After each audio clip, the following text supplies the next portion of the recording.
पन्ना जिले के अमानगंज थाना क्षेत्र में एक पत्रकार पर जानलेवा हमला कर उससे 45,000 रुपए की नकदी लूटने का गंभीर मामला सामने आया है। इस घटना से जिले के पत्रकारों में आक्रोश है, जिन्होंने पुलिस प्रशासन की कथित उदासीनता पर सवाल उठाते हुए दोषियों के खिलाफ कठोर कार्रवाई की मांग की, जिसमें आज पत्रकार कल्याण परिषद द्वारा पुलिस अधीक्षक महोदय को ज्ञापन सौंपा। दिनांक 27 अक्टूबर के अनुसार ये वारदात दिनांक 22 अक्टूबर 2025 को सुबह करीब 8:30 बजे हुई। पत्रकार सत्यम अमानगंज मंगल बाजार के पास से गुजर रहे थे। असामाजिक तत्वों ने उनकी गाड़ी को रोक लिया। आरोप है अज्ञात बदमाशों ने सत्यम पर प्राणघातक हमला किया और कट्टा अड़ाकर मारपीट कर 45,000 रुपए लूट लिए। इतना ही नहीं, जब सत्यम ने विरोध किया तो बदमाशों ने उन्हें बुरी तरह पीटा। घटना की जानकारी देने पर अमानगंज पुलिस द्वारा लूट की घटनाओं मारपीट के मामले को नजरअंदाज करते हुए सामान्य मारपीट का प्रकरण दर्ज किया। घटना पर पत्रकार कल्याण परिषद का विरोध। पत्रकार कल्याण परिषद के राष्ट्रीय अध्यक्ष वेदांती त्रिपाठी, राष्ट्रीय संयोजक मोहम्मद नईम खान, राष्ट्रीय महासचिव सैयद महमूद अली चिश्ती और प्रदेश अध्यक्ष दिवाकर विश्वकर्मा ने गहरा आक्रोश व्यक्त किया। साथ ही पत्रकार कल्याण परिषद के पदाधिकारियों ने घटना की कड़ी निंदा की और पुलिस की कार्यशैली पर कई गंभीर प्रश्न चिन्ह खड़े किए। परिषद ने कहा, पत्रकार समाज के हित में काम करते हैं और यदि उन्हें ही ऐसी आपराधिक गतिविधियों का शिकार होना पड़ेगा तो समाज में भय का माहौल बनेगा।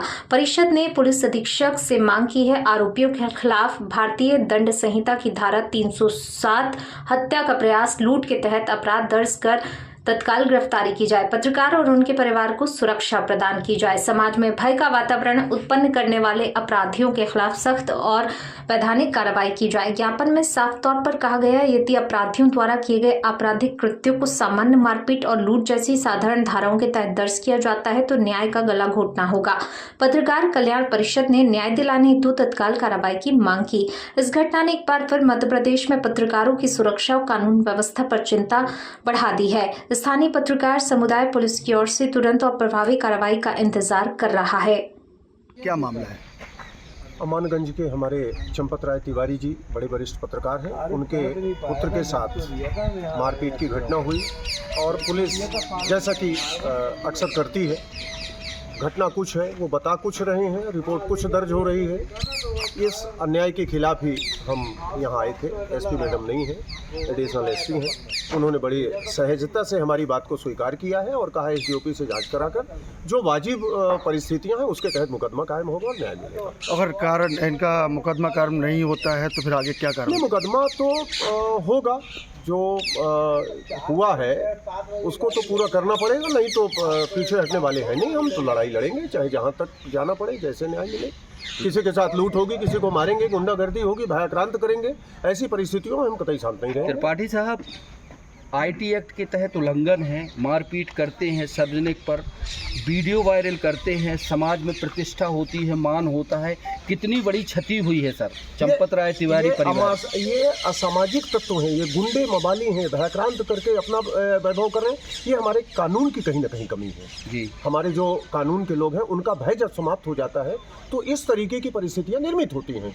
और ये तिवारी जी का जब गुंडा कोई हरकत करता है तो वो किसी एक व्यक्ति का नहीं होता, वो सारे समाज का अपमान होता है और सारे समाज को इस तरीके की परिस्थितियों पर लगाम लगाने के लिए आगे आना चाहिए। आप प्रदेश अध्यक्ष हैं? नहीं, मैं राष्ट्रीय अध्यक्ष हूं। पत्रकार कल्याण परिषद का आईटी एक्ट के तहत मुकदमा कायम होना चाहिए सर इसमें। पत्रकार कल्याण परिषद इस मामले में पूरी तरह से लड़ाई लड़ेगा। हम यदि यहाँ से नहीं होगा तो हम मुख्यमंत्री जी से सीधे बात करेंगे और इसमें मुकदमा कायम कराएंगे। कोई गुंडे मवाली स्वतंत्र रूप से घूम नहीं पाएंगे। धन्यवाद।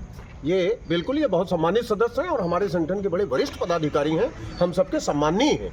और यह सामान्य व्यक्ति कोई हो, इनके पत्रकार जाता है चैम्बर में बात करता है तो उसको भगाते हैं, बोले कहाँ के पत्रकार, हटो आप यहाँ से। चंपत राय तिवारी के संदीप तिवारी गए, रवि जादव ने कार्रवाई तो नहीं की, उलट के भगा दिया, बोले कैसे पत्रकार, कहाँ के पत्रकार। अब ये सब सारे मामलों का निराकरण होगा जी जी, शांति से नहीं जी। धन्यवाद। अपमान नहीं बर्दाश्त किया जाएगा। हम कोई चोरू चक्के थोड़ी हैं, हम तो सभ्य नागरिक हैं, टैक्स पेड करने वाले लोग हैं और ये जनता के सेवक हैं और उसी से सारी व्यवस्था चलती है। ऐसा नहीं है। Thank you sir. अन्याय नहीं बर्दाश्त करेंगे। ठीक है, धन्यवाद। लूटपाट की घटना हुई है उक्त थाना मानगंज में उसके द्वारा जो रिपोर्ट दर्ज कराई गई है लूटपाट की, उसमें लूटपाट की घटना का कहीं जिक्र नहीं किया गया है। उसमें संबंधित ऐसी साधारण सी घटनाएं का उसमें उल्लेख किया गया है। क्या माना जाए थाना प्रभारी द्वारा या वहाँ उक्त थाना में जो भी संबंधित अधिकारी थे उनके द्वारा जो भी घटनाक्रम है अपने हिसाब से लिख ली जाती हैं या फिर फरियादी के माध्यम से लिखी जाती है? थाना मानगंज का एक मामला अभी आप लोगों के द्वारा और जो है पत्रकार काउंसिल के द्वारा समक्ष में आके ज्ञापन दिया गया है। उस ज्ञापन में बताया गया है कि सत्यम तिवारी जी के साथ में 3-4 दिन पहले मानगंज में ही जो है एक घटना हुई थी जिसमें उनके साथ मारपीट हुई और तथाकथित लूट का उन्होंने इसमें जिक्र किया है। उस संबंध में पुलिस थाना मानगंज के द्वारा उसमें FIR पंजीकृत कर ली गई थी। 22 तारीख को घटना जो है घटना दिनांक को FIR हो गया था। ये फैक्ट अभी आप लोगों के द्वारा हमारे समक्ष में तथ्य संज्ञान में लाए गए हैं कि उसमें जो धारा बताई गई थी या जो घटना बताई गई थी उस हिसाब से उसमें धाराओं का समावेश नहीं किया गया है या जिन आरोपियों का नाम वो बता रहे थे उन आरोपियों का नाम उसमें नहीं लिखा गया है। आज ये चीज़ हम लोगों के समक्ष में आई है। इसकी हम लोग एक वरिष्ठ पुलिस अधिकारी से जांच कराएंगे और इसकी सत्यता को पूरी तरीके से जांच में लेकर आएंगे। जी, जानकारी में आया मैडम जो थाना प्रभारी हैं वहाँ के मानगंज के, वो भी जो आरोपी हैं उनके यहाँ जिम संचालन को करते हैं, उनके यहाँ पे आना जाना हो जाता है। क्या इसके चलते उनके कारण ही दबावश वो FIR में दर्ज नहीं किया गया? ये सब अभी आज ही मुझे आप लोगों के माध्यम से ये आवेदन मिला है। तो ये सारी चीज़ें जो आप बता रहे हैं ये उस जांच का विषय हो जाएंगे। इसको मैं उस पर अभी कोई कमेंट नहीं कर सकती हूँ कि वो किसके साथ उठ रहे बैठ रहे हैं, पर जो भी आप लोगों ने ज्ञापन में फैक्ट दिए हैं उसको हम लोग इंक्वायरी करेंगे।